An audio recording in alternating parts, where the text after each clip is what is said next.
Искате ли да замените помпата на вашата кафемашина?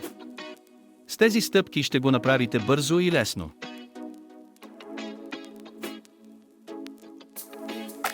Какво ви е необходимо?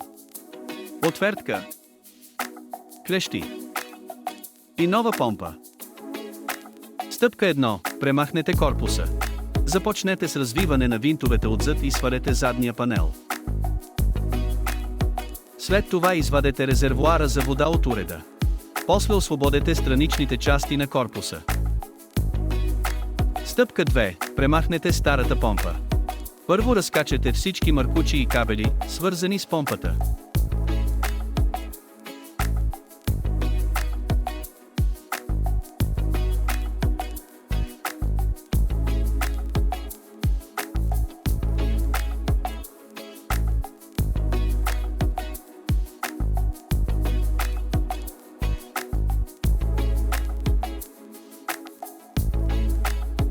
След това извадете помпата.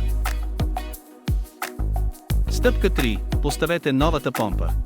Поставете новата помпа на мястото на старата. Свържете отново всички маркучи и кабели на правилните места.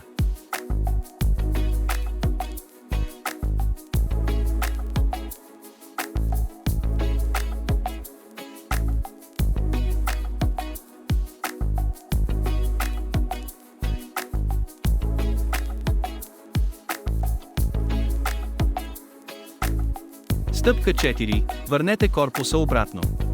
Щръкнете страничните части на място. Поставете задния панел и затегнете винтовете здраво.